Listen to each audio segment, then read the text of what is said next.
In this video, we're going to attach the mechanical tip-on device, which is a push-to-open unit, to the Movento drawer slide. First, let's take a look at what's included in the box when you buy a tip-on unit for Movento or Legger box, either one. In the box, you're going to find the mechanical tip-on units, two of them, left and a right. A tip-on stands for push-to-open. And then you have these triggers. That's what activates the mechanical devices. In addition to that, there are these two adapters. The adapters go into what is called a synchronization rod. So they fit on the synchronization rod like that, one on each side. Oop, this way. So that's what's in the box. These two things, these two, and these little adapters on the end. What you have to purchase in addition to that, you buy a synchronization rod. These are about 44 inches long. And then you have to cut them for however long they have to be to fit the application, to fit your particular cabinet. And of course, you're going to have the Movento drawer slides.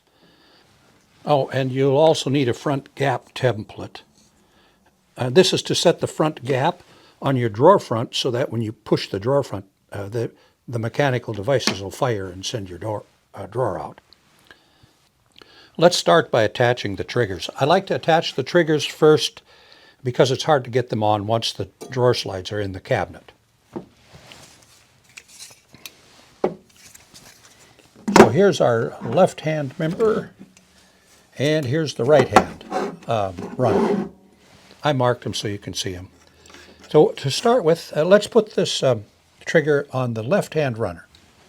There's a notch right there where this little tab goes in. So we put the tab in, and then we rotate the trigger around and press it until it clicks. Now we have the trigger on the left-hand member. We're going to do the same thing for the right-hand member. Here's our location.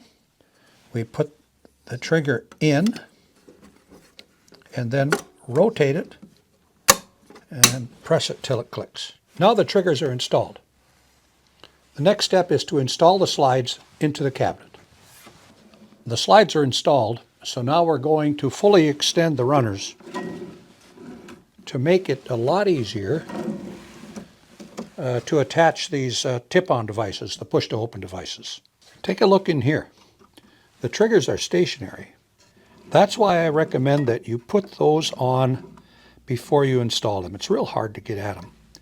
Now we're going to install the mechanical tip-on units, one for the right, and we're going to have one for the left.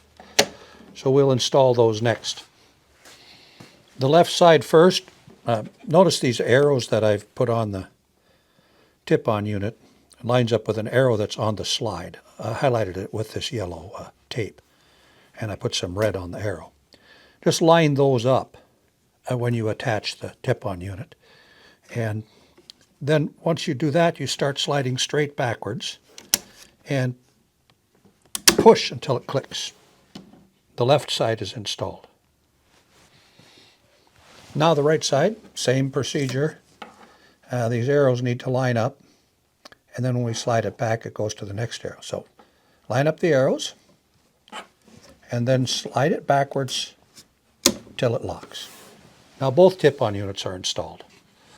The next step in the video is to cut the synchronization rod so it'll fit between these two units, and then put these adapters in it and install it into the cabinet. That has to be, that synchronization rod is cut out of a much longer piece, and you can use this rod for more than one cabinet. So what we're going to do now is cut the rod to fit. My cabinet is 380 millimeters wide here. And so for my synchronization rod, I have to subtract 267 millimeters from 380, and I end up with a synchronization rod that's 113 millimeters long, like that.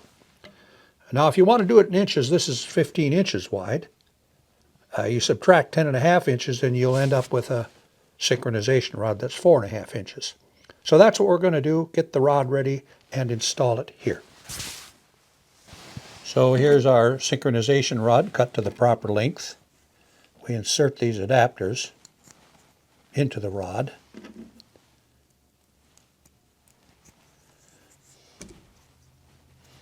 And then press that into each synchronization device.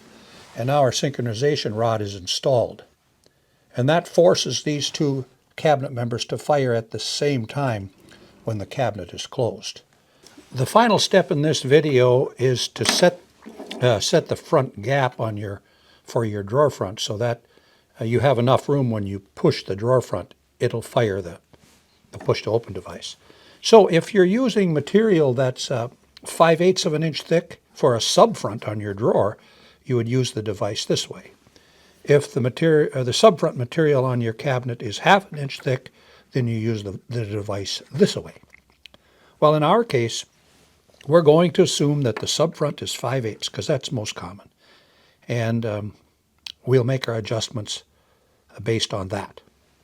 So you'll need to watch here. This is where we make the adjustment. And you'll also need to watch here. Now we're doing it for based on 5/8 of an inch material in the subfront of the cabinet. So we're going to put our device right here. Now watch right there as we dial the Movento slide in.